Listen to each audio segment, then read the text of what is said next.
¿Qué tal? Muy buenas noches, amigos de la señal de Canal 10. Como todas las semanas, para un servidor, Guillermo Vázquez Handal, y para mi amigo Rafael Vega, es un verdadero privilegio que nos permitan compartir una emisión más de nuestro programa En Contraste. Rafa, buenas noches. Buenas noches, Memo. Buenas noches a todo el auditorio. Es un gusto de verdad compartir micrófonos con Guillermo Vázquez Handal.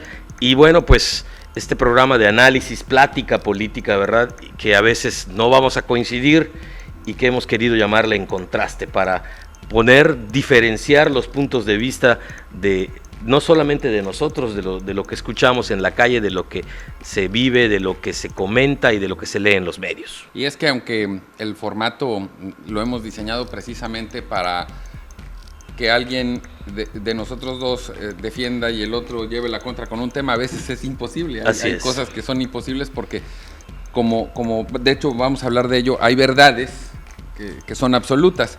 Aprovechamos también este espacio para mandar un afectuosísimo saludo a todos nuestros televidentes a lo largo y a lo ancho de esta hermosa península Yucatán, a mis paisanos de Quintana Roo, a nuestros amigos de Yucatán, de Campeche, aquí En Contraste. Bueno, yo creo que comenzamos, ¿no? Así es. Me parece, Rafael, salvo tu mejor opinión, que evidentemente el tema más importante de estas semanas, a reserva de la actualización que hemos tenido ahora con el tema de Ayotzinapa, pues fueron los cambios que realizó el presidente de la República en su gabinete y muy cerca en el tiempo su informe de gobierno. Sí, eran unos cambios que podríamos decir que ya son un poco típicos, ¿no? Y comunes antes de un tercer informe, que se dice que es la mitad del camino recorrido y que los mismos gobernantes consideran adecuado hacer algún reacomodamiento de sus piezas. Hubo algunas sorpresas, creo que salieron los políticos veteranos, los que tienen la experiencia, y estamos viendo figuras nuevas, ¿no? Sí, de alguna manera lo que sí podría llamar la atención es que desde el presidente Lázaro Cárdenas ningún presidente había hecho tantos cambios en este escenario que, como bien comentas, pues es normal. Ya estamos acostumbrados que más o menos al tercer año, unos días antes del informe, hay algunas modificaciones, claramente con miras a la sucesión presidencial. En este caso fueron 10 movimientos, en número fueron muchos. Los más relevantes evidentemente tienen que ver con la sucesión presidencial, y yo creo que ahí la sorpresa es la inclusión de José Antonio Meade como secretario de Desarrollo Social. Venía desempeñándose, y muy bien, por cierto, como secretario de Relaciones Exteriores en el gobierno anterior, y hay que decirlo, en un gobierno de otro partido. Este también es un hecho, claro, pues a lo mejor histórico. Él ya había sido secretario de Hacienda y secretario de Energía, y yo creo que, sin fallar a la verdad, estaríamos hablando del primer mexicano que ha sido 4 veces secretario de Estado al hilo, pero además en 2 gobiernos diferentes y con presidentes de partidos distintos. Sí. Entonces, de alguna manera, José Antonio Meade se coloca ya como el candidato de la tecnocracia, como el candidato de los grupos cercanos al presidente, el llamado Círculo Rojo. El señor Meade tiene unas credenciales impecables, hay que decirlo, su desempeño público, su desempeño personal. Me llama la atención poderosamente que nunca ha ocupado un cargo de partido, incluso se presume que ni siquiera está afiliado al PRI, y eso hoy, de acuerdo a los estatutos de este partido, lo inhabilitarían para ser candidato. Podríamos ver una reconformación de los estatutos del PRI, porque sería un despropósito político poner a alguien ahí con la proyección de candidateable, claro, cuando ni siquiera cumple el requisito. No, y también sería una señal muy clara del PRI de que haga una modificación a sus estatutos. Sería con una señal. Una marcada tendencia. Es lo mismo que sucede con Aurelio Nuño, que pasa de ser el llamado Príncipe de los Pinos, jefe de la oficina, a la Secretaría de Educación. Tampoco tiene cargos de elección popular, cargos de partido, aunque en el caso de él sí se sabe que está afiliado. De alguna manera yo creo que en contraste a lo que dicen muchos analistas, para mí no es la mejor opción, porque en todo caso lo hubieran mandado a Sedesol y no a la Secretaría de Educación Pública, donde veo difícil que tenga una plataforma para desarrollarse. Es un área muy complicada, poco política, y eso a mí me lleva a pensar que con la llegada de Manlio Fabio Beltrones al PRI y con el entusiasmo genuino con el que los priistas lo recibieron, las cosas de alguna manera están alineadas para que más allá de lo que se planifique entre los grupos de poder cercanos al presidente, los mexiquenses, el grupo de Osorio Chong, el grupo de Videgaray, la candidatura de Manlio Fabio va a irse consolidando de manera natural. Y tampoco puedo ya pensar, o me queda con duda, eso es que no era muy cercano al presidente, es que el presidente no lo quería, pues lo hizo presidente del partido, y yo lo veo muy contento con la recepción que se observa que recibió Beltrones. Seguramente no era esa la mejor opción para él al principio, pero hoy yo lo veo ya encaminado hacia allá. ¿Tú qué opinas? Y no hay que olvidar que Beltrones, antes de que surgiera la candidatura oficial de Enrique Peña Nieto, él se había apuntado y levantó la mano para ser candidato a la presidencia de la República. Y creo que esto pues se está abriendo camino para buscar de nuevo esta candidatura. Ahorita que mencionas eso, recuerdo que desde esa época hasta ahorita hay quienes han querido insistir que eso provocó un distanciamiento, sí, se mencionó un pleito, mucho. Pero pues de alguna manera hay que entender que el priista es así, ¿no? Es parte de su ADN. Se saben competir, pero también se saben poner de acuerdo. Y si hoy vemos, porque ahora vamos a entrar al tema del informe, que los principales logros de este gobierno han sido legislativos, pues los operadores de esos logros han sido Manlio Fabio Beltrones y Emilio Gamboa. Claro, yo desde ese punto de vista no vería el tal pleito, ¿no?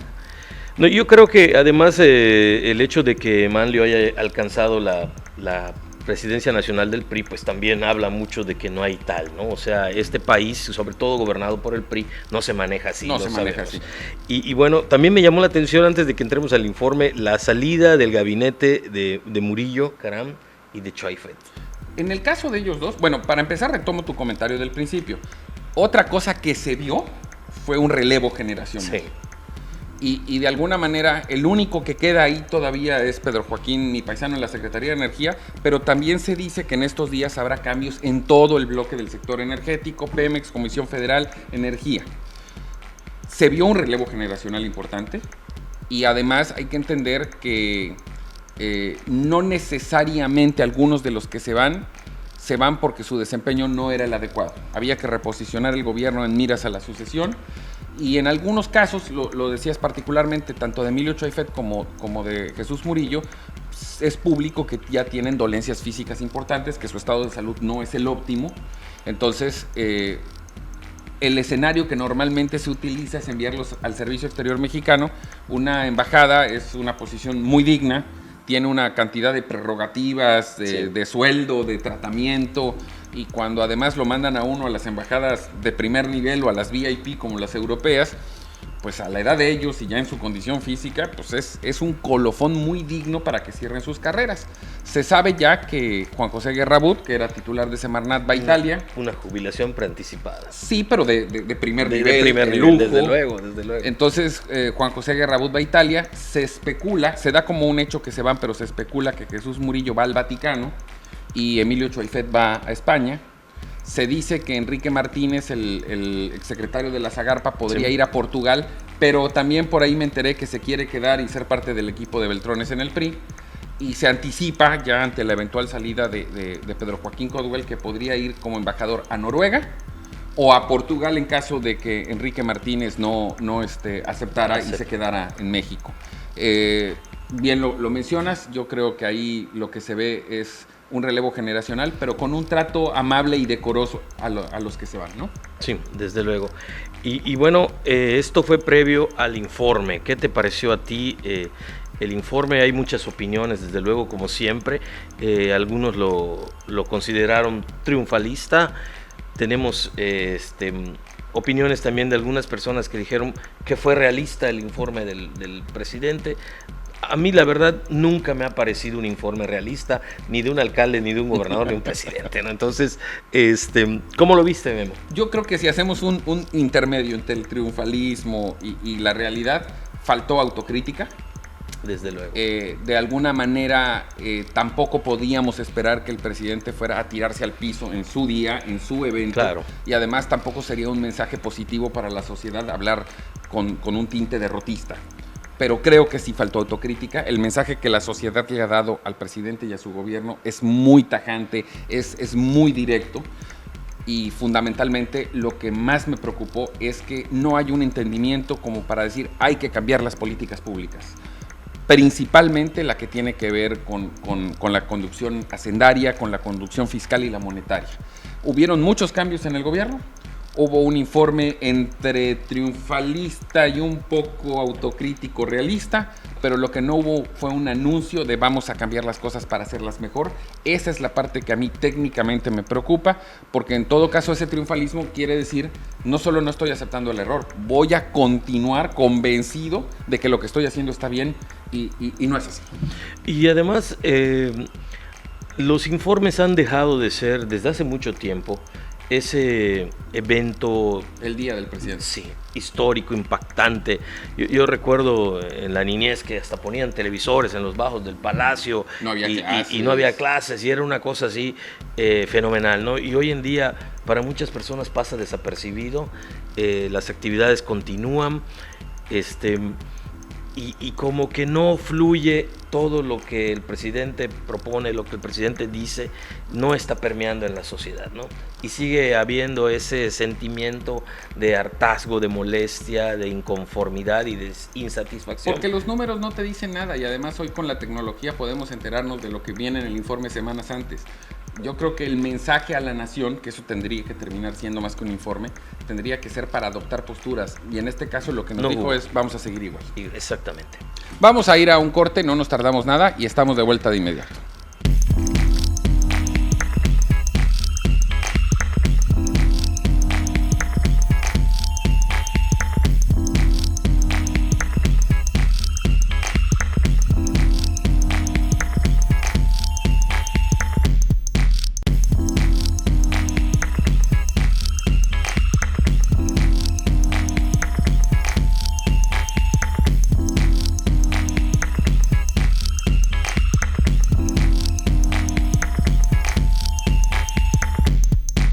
Bien, estamos de vuelta. Terminamos en el bloque anterior de hacer un breve y rápido repaso por los acontecimientos previos a esta semana, fundamentalmente los cambios en el gabinete, el informe del presidente de la República, pero de manera obligada tenemos que seguir en el tema nacional porque la noticia más impactante, trascendente por todo lo que implica, pues es este asunto de que hay una verdad histórica que se nos cambió en el tema de los desaparecidos del estado de Guerrero y yo te quisiera pedir, Rafael, tú que tienes mucho más conocimiento del tema, que nos explicaras pues la parte técnica y las implicaciones que esto tiene, ¿no?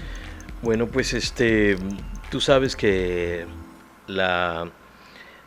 después de los sucesos de Ayotzinapa, que este mes van a cumplir un año, y ante la insatisfacción de los familiares de los desaparecidos, se integró una comisión, un grupo que fue denominado Grupo Interdisciplinario de Expertos Independientes.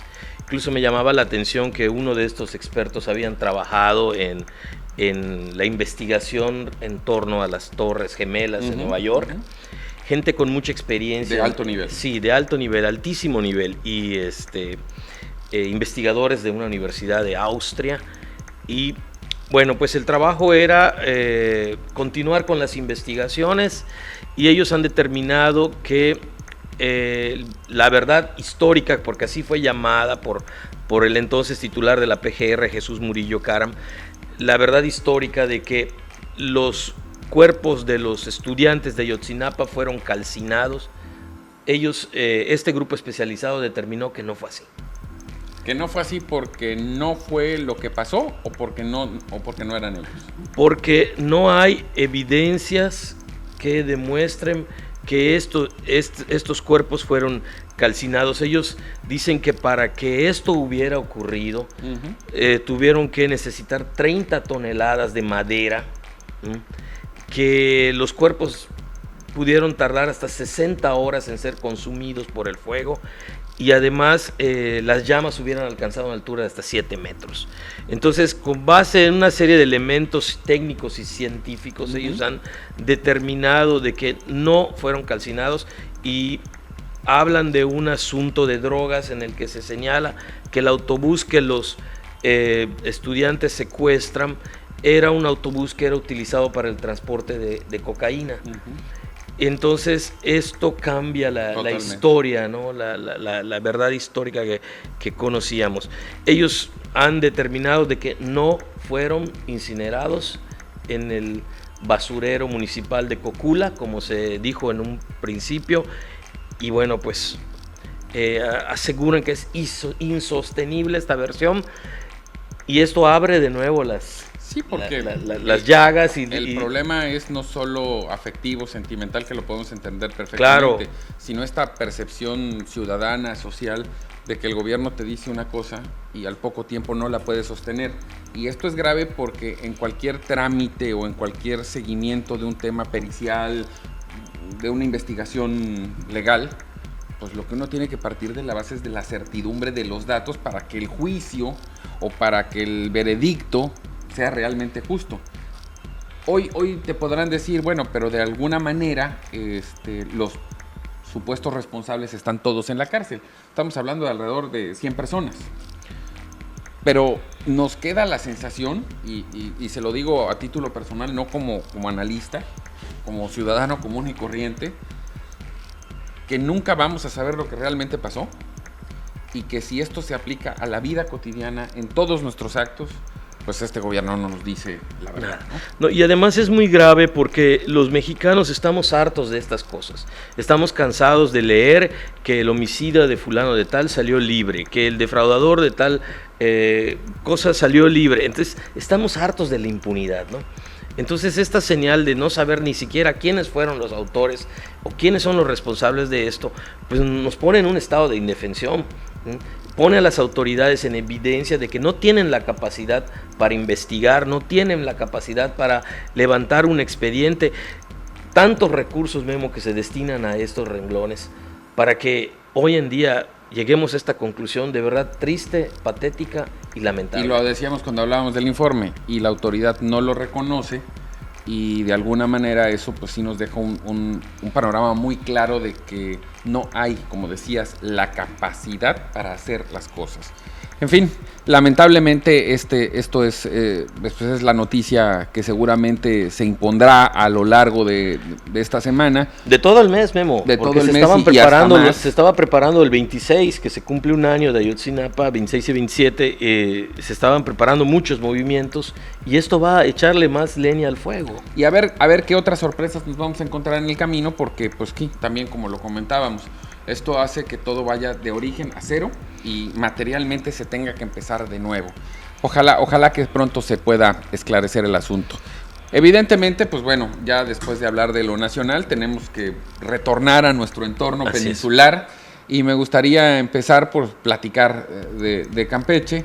Tienes, Rafael, un perfil de lo que podríamos ir adelantando. Como usted sabe, en próximos días el nuevo gobernador Alejandro Moreno Cárdenas tomará posesión. ¿Qué podemos ver o visualizar antes de eso? Hay un cambio en la geografía política de Campeche. Nuestro corresponsal allá en Campeche, Martín Enrique Acosta Pacheco, a quien mandamos un afectuoso saludo, nos hizo llegar un documento donde él comenta cuáles son los cambios que se avisoran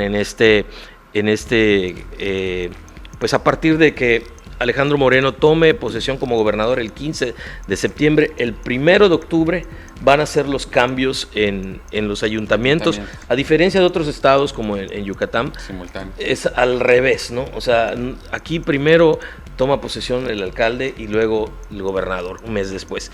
Ahora ahí es diferente, son 11 ayuntamientos los que hay en Campeche, en 6 va a gobernar la oposición, en 5 va a estar el Partido Acción Nacional y el 6º será gobernado por el Movimiento Regeneración Nacional, conocido como Morena.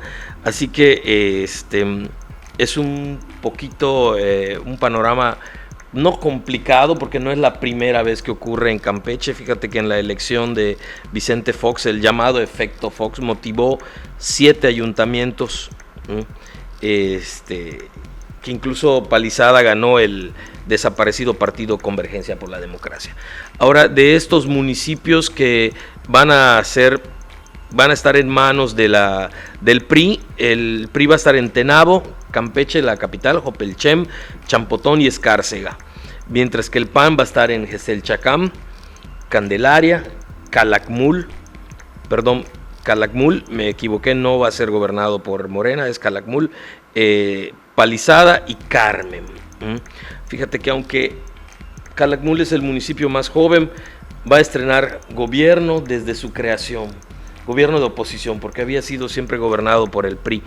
Y Carmen, pues ya había sido gobernado por Acción Nacional, así que regresa, es el municipio de segunda importancia política y importancia económica, el más importante por el petróleo, ¿no? Por la sonda de Campeche ahí se encuentra y regresa a manos del Partido Acción Nacional.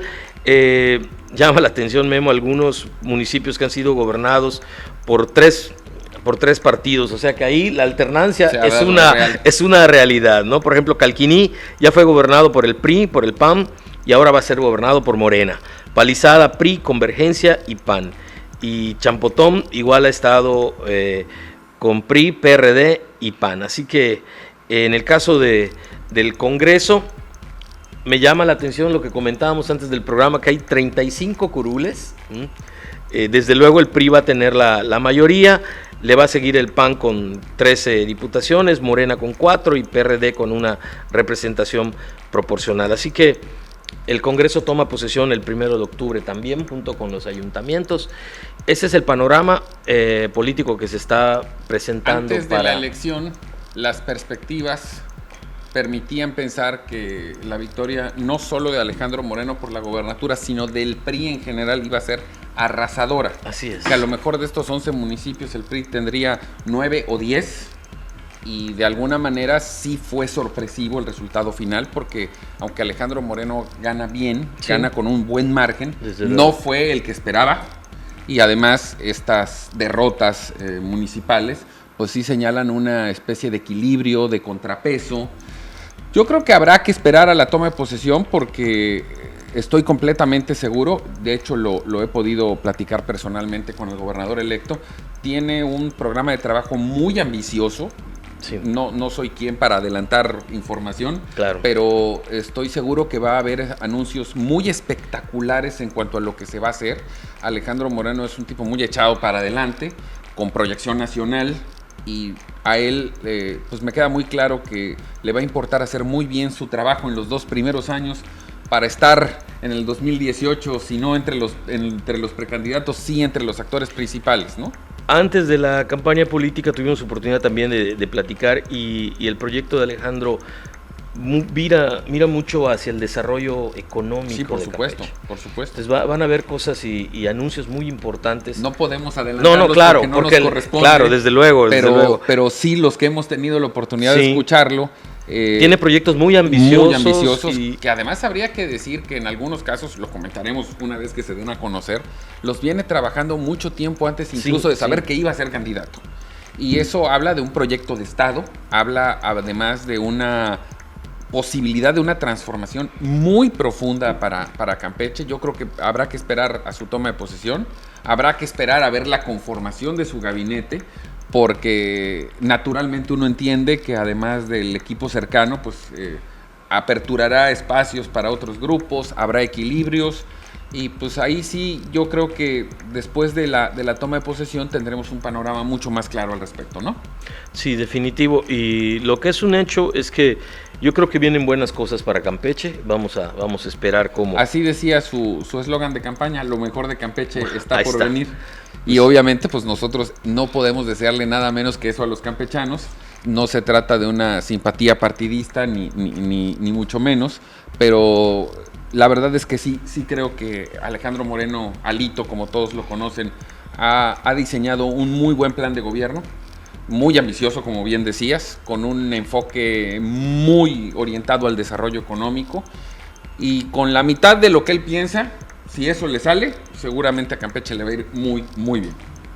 Pues es cuestión y no es patrocinio pagado por por nuestro amigo Alito Moreno. No, definitivo. Y yo creo que el interés de los yucatecos, de los quintanarroenses y de los campechanos es que nos vaya bien en la península, ¿no? Estamos hermanados no solamente territorialmente, sino por muchas costumbres, por muchos usos, y es muy común ver a la gente de Campeche en Yucatán y la gente de Campeche en Yucatán, ni qué decir en Quintana Roo, que es el paraíso turístico de México. Así que pues enhorabuena para los campechanos, que venga lo mejor para ellos.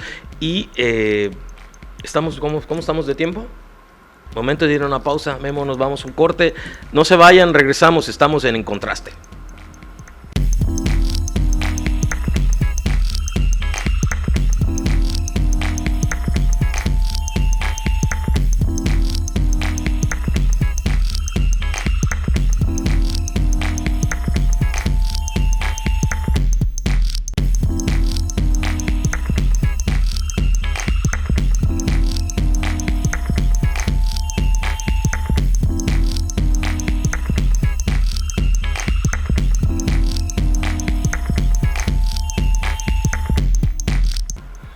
Estamos de vuelta y en este repaso que estamos haciendo por nuestra querida península, pues ya platicamos de Campeche, toca el turno a mi tierra, Quintana Roo.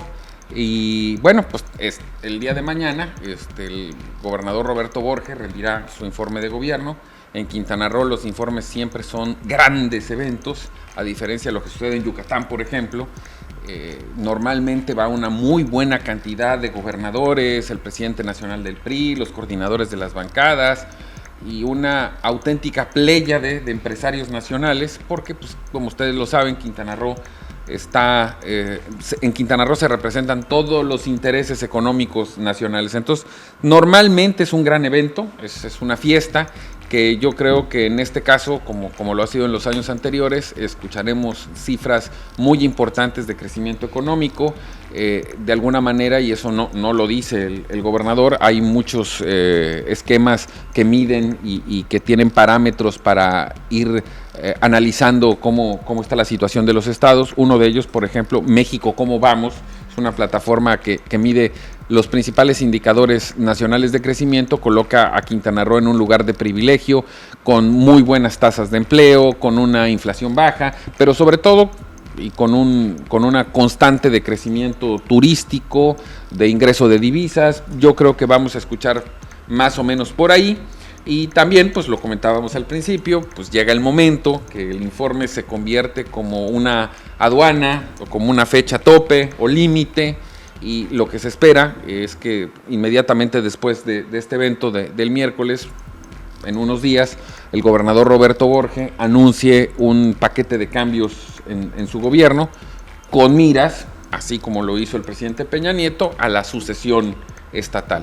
Se especulan cambios en diferentes dependencias y de hecho pues también esto viene a colación porque pues los precandidatos, digamos, visibles del Partido Revolucionario Institucional, que originalmente eran 6, suponemos y entendemos que después del informe la lista se reducirá a los 3 finalistas, que podemos ir adelantando. Se tratan de José Luis Toledo Medina, diputado federal, Mauricio Góngora, alcalde de Solidaridad, y Raimundo Quinn, presidente del Partido Revolucionario Institucional. Quiero pensar que muchos de los cambios que el gobernador realice para cerrar su gobierno, pues tendrán que ver con la alineación precisamente para la sucesión gubernamental. Eso será el día de mañana, miércoles, y evidentemente nuestro siguiente En Contraste ya comentaremos con más detalle todo lo acontecido en el informe y los pormenores. ¿El informe es en Chetumal? Es en la capital, en el centro de convenciones, y naturalmente pues ahí sí es todavía el día del gobernador, ¿no? Es una gran ceremonia, es una gran fiesta que moviliza a toda la ciudad, a la clase empresarial, política. Y bueno, como les decía, pues la próxima semana ya podremos comentar con más detalle, incluso hasta con imágenes, lo acontecido. Y los cambios, ¿no? Y los cambios, porque se entiende que esos serán antes de ese transcurso. Y abordará lo que tú decías al principio, el crecimiento en cuartos de hotel, la derrama económica, el porcentaje de ocupación durante las diferentes temporadas, el movimiento aeroportuario, que son los rubros en los que Quintana Roo ahora sí que lleva la batuta y que afortunadamente mantiene una dinámica muy, muy congruente, muy coherente con el crecimiento, que coloca a Quintana Roo no solo como una potencia turística, sino como un estado además que distribuye bien en estos parámetros y en estas mediciones. Por ejemplo, se destaca, en esto que se ha hablado tanto del combate combate a la pobreza, cómo Quintana Roo sí logra ir avanzando de alguna manera pues regionalmente en una identificación del problema y su combate. Entonces yo creo que escucharemos, como siempre sucede en Quintana Roo, muy buenas noticias. Y que la industria turística genera empleo no solamente para los quintanarroenses, ¿verdad?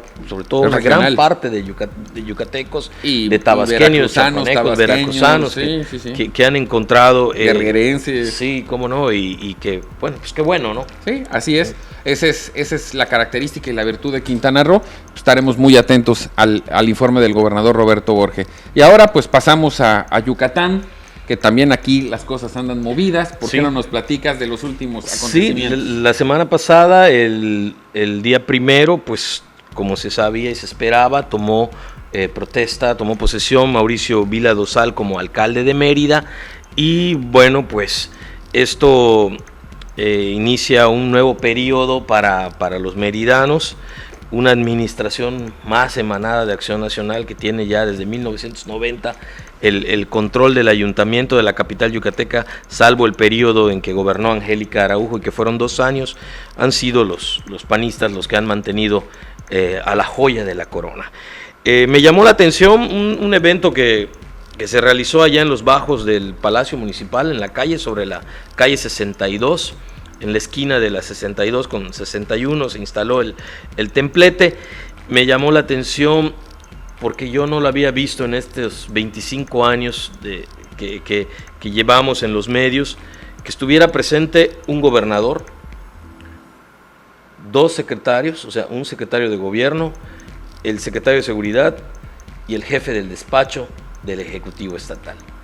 Así que ahí creo que se manda una buena señal de que el gobierno quiso asistir a este evento y que no había sido común en los ayuntamientos de Mérida. Siempre los gobernadores pasados mandaban a un representante.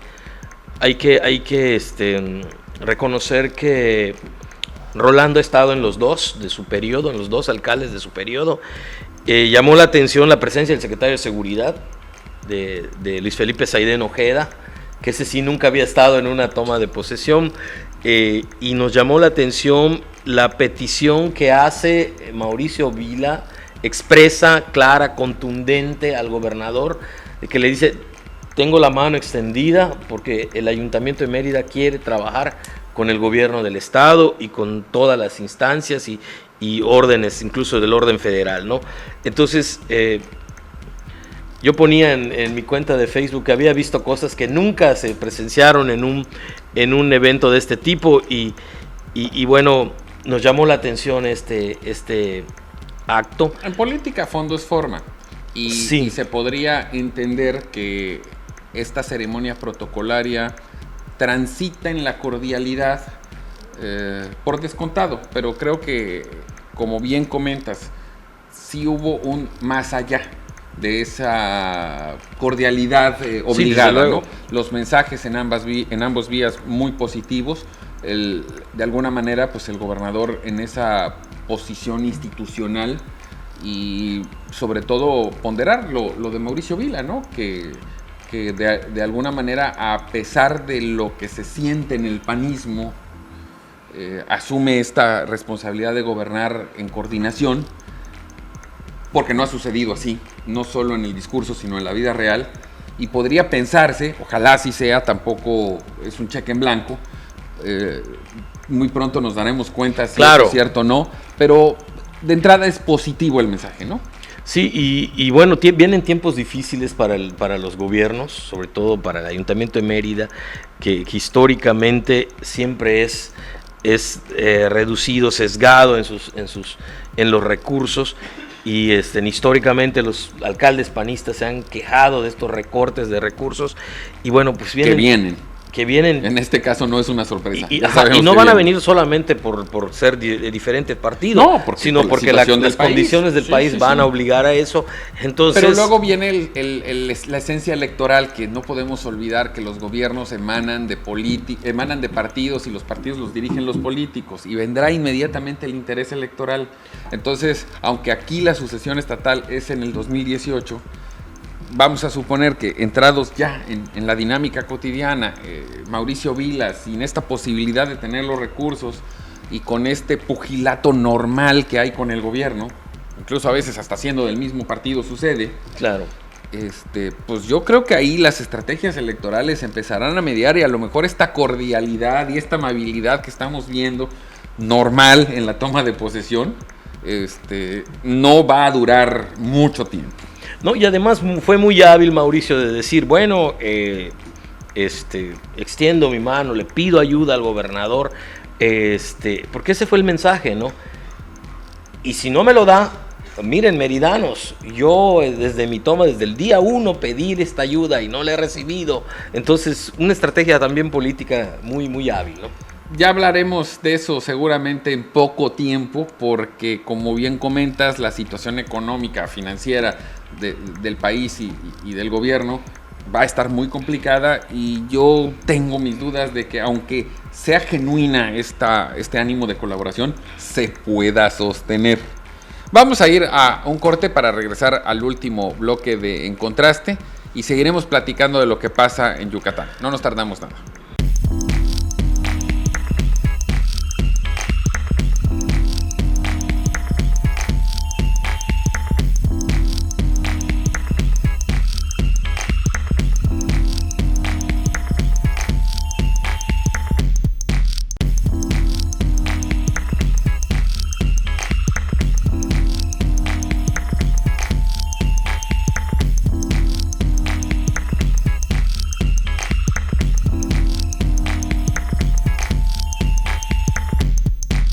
Estamos de vuelta en Contraste en este último bloque de esta amena charla con Rafael Vega. Creo que hoy sí les fallamos porque hemos estado de acuerdo en casi todo. Sí. No hemos podido encontrar un punto de diferencia, y es que, como se lo decíamos al principio, aunque el formato sea ese y que además a los dos se nos hizo muy atractivo cuando se nos planteó la idea, pues es que hay veces que es imposible, las cosas son tan claras y están tan determinadas que en todo caso lo único que nosotros podemos o queremos aportarle pues es información, es el análisis, que al final de cuentas usted saque sus propias conclusiones. Pero ahora sí nos ha costado trabajo estar en desacuerdo. Contraste. Y bueno, seguimos platicando de Yucatán, comentábamos un poco de la toma de posesión de Mauricio Vila, estos mensajes positivos, de cordialidad, de ida y vuelta entre el alcalde y el gobernador, que yo decía, pongo un poco en tela de juicio, y no es porque no haya o no exista la voluntad, pero luego las voluntades duran tan poquito, son tan efímeras, no va a tardar, y tú lo explicabas muy bien con el tema de los recursos, que empiecen a haber disputas, posicionamientos contrarios para defenderse y justificarse, y además yo creo que la parte esencial, ¿no? La estrategia electoral. Que es la que hace que se olvide de todo. Y no es que se vuelvan enemigos como tales, no. Pero sí son rivales y están compitiendo por su preferencia, por la preferencia del ciudadano, y se tienen que atacar. Entonces yo creo que esto no va a durar mucho tiempo, Rafa. No, pues no, pero por lo menos vamos a darles la oportunidad, ¿no? El voto de confianza de que de que se vea bien y que se den los primeros cambios. Hoy ves a Mauricio Vila en todos los eventos del gobernador, participa en estos actos. Se celebra la madurez. Sí, entonces de alguna manera esto es positivo, como sea. Y ojalá sea para el bien de los meridanos y de los yucatecos. No, digo, se celebra la madurez, y ya de entrada el que esa sea la posición, como bien dices, llama mucho la atención. Es un cambio trascendental e histórico en esta confrontación entre panistas y priistas, pero sigo pensando, y ojalá que se mantenga esa buena relación y el diálogo, pero sigo pensando que no podrá ser así durante mucho tiempo. Al final de cuentas son rivales, y eso se va a notar. Y tomando en consideración eso también, hablar un poco que pues también el gobernador a su vez tendrá ya que replantear, el gobernador también tendrá ya que pensar en estas condiciones de cambios en su gobierno, porque unos se van, otros tendrán que entrar. Casos específicos, ha terminado una legislatura, hay personajes de la talla como Luis Evia, que no lo imagino fuera del gobierno. Víctor Caballero no consigue la diputación por la vía plurinominal, sabemos que es un hombre esencial en la cercanía y en la confianza del gobernador. Se especula posiciones en el gabinete, en el partido. Mauricio Zagüí ya terminó la Diputación Federal y ya también se le menciona para algunos cargos. Yo creo que también en la parte del gobierno del Estado vendrá una transformación. Sí, se habla también de que Víctor Caballero podría ocupar la Secretaría de Educación del Estado. A Mauricio Zagüí se le ha mencionado para la Secretaría de Desarrollo Rural. ¿Cedesol también? Y también para Cedesol. Entonces vamos a esperar.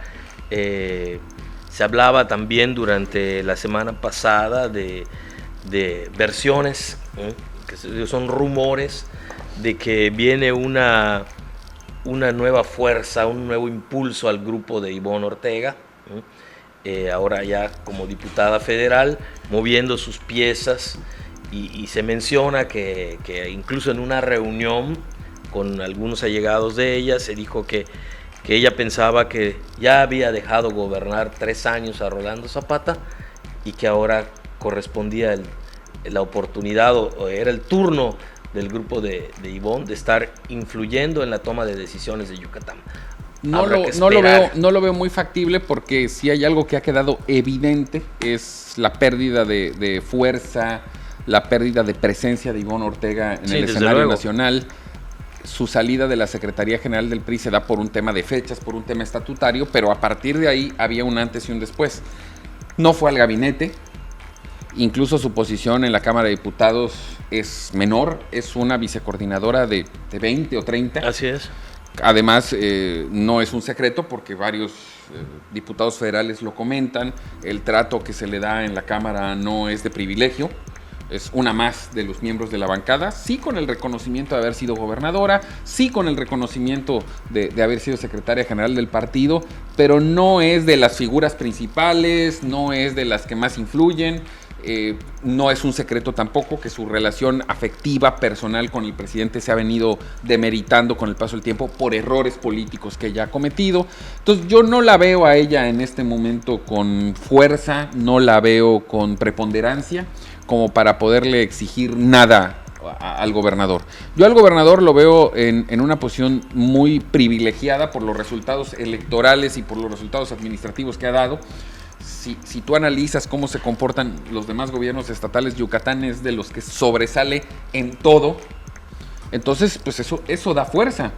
Y además veo muy claramente una alianza personal entre el gobernador y Emilio Gamboa Patrón, que ese sí manda y bastante, y mucho. Entonces yo creo que los cambios tendrán que venir por una cuestión de acomodos. Incluso poníamos el ejemplo de Mauricio Zagüí, sabemos que es cercano a Ivonne Ortega. Claro, y mencionaste a Luis Evia también. Pero no necesariamente el que Mauricio Zagüí tenga una posición corresponde a que le estén dando una preferencia a Ivonne Ortega. Zagüí ha logrado por méritos propios un posicionamiento, el gobernador lo reconoce y lo llama a su equipo a colaborar, pero con esa muy puntual exigencia. Vienes a mi equipo. Me parece que con Luis Evia es lo mismo. Él y el gobernador tuvieron una relación muy fluida mientras Luis fue presidente de la Junta de Coordinación Política. Se me hace además un personaje muy rescatable, con talento, con capacidad, del que también se habló podría estar en educación. Y qué decir de Víctor Caballero, pues la gente más cercana al gobernador. No descartaría, aunque sé que me puedan tildar de fantasioso, que incluso el mismo Nerio Torres regresara a ocupar una posición en el gobierno, a lo mejor ya no con perspectiva electoral, pero sí a trabajar para su gobernador. No veo el escenario de Ivonne, no lo veo. Yo creo que la tendencia del gobernador Zapata está mucho más orientada hacia el gamboísmo. Y tampoco quiero decir con esto, ni mucho menos, que esté yo pensando que Pablo Gamboa pueda ser el próximo candidato del PRI a la gobernatura. Para eso falta mucho, habrá que ver comportamientos individuales, comportamientos personales. No podemos olvidar que por ahí está Felipe Cervera también haciendo una labor muy interesante y que aunque lo veo muy lejano y materialmente imposible, pues Ramírez Marín está también en la jugada, ¿no? Pues mira, yo creo que Jorge Carlos Ramírez lo ha buscado desde hace mucho tiempo. Pero no lo ha encontrado. Y ha tenido él la oportunidad de estar en el gabinete del presidente, de hacer un buen trabajo político. Es un tipo muy capaz, un tipo muy, muy calificado para eso. y yo creo que no lo podemos descartar. No, no se le puede descartar, pero me queda claro que la única forma de que él fuera candidato sería por una imposición del centro. Y estoy pensando que electoralmente eso en la vida real en Yucatán no funciona. O sea, ahí sí te lo puedo decir. Lo que pasa en Yucatán es completamente diferente a la mayor parte del país. Bueno, en eso sí estamos de acuerdo. Me he sorprendido muchas veces, la mayoría de ellas gratamente cuando comparo. Pues bueno, tengo la oportunidad. Participación ciudadana, por ejemplo. Tengo la oportunidad de conocer bien la mayor parte de los estados del sur del país, ¿no? Mi tierra, Quintana Roo, Campeche, Chiapas, Oaxaca, etcétera. Y Yucatán es como aparte, ¿no? Siempre lo he dicho, además en muy buen tono, Yucatán es Suiza. Aquí las cosas son diferentes. Y la forma en que se hace política también lo es. La forma en que el funcionario asume sus comportamientos y electoralmente no puede ser diferente. Aquí las imposiciones no valen. Aquí las prioridades sociales son otras. Y sin negar, como bien lo comentas, que Jorge Carlos Ramírez Marín es un político experimentado, capaz, con grandes relaciones en el centro del país, creo que electoralmente no sería todo lo popular como para poder ganar la elección. Y en Yucatán, cuando se va a poner candidato del PRI, aparte de que sea amigo de quien lo pone, tiene que por lo menos darte la sensación de que puede ganar. Yo, digamos que en ese escenario no lo veo como el más fuerte aspirante, pero sin duda está ahí. Me parecería que, a reserva de lo que pase en este tiempo, que todavía falta bastante, hoy al que vería yo más perfilado es a Felipe Cervera, y de alguna manera eso también significaría una gran alianza de poder con el gamboísmo, que hoy es la fuerza política más importante de Yucatán en el centro del país. Pues habrá que esperar, porque en política se puede especular, se puede pues de eso se trata, nosotros somos analistas, claro, y podemos correr ese riesgo. Así es, y podemos equivocarnos y no va a pasar nada. Entonces, ojalá sea las menos de las veces para seguir contando desde luego.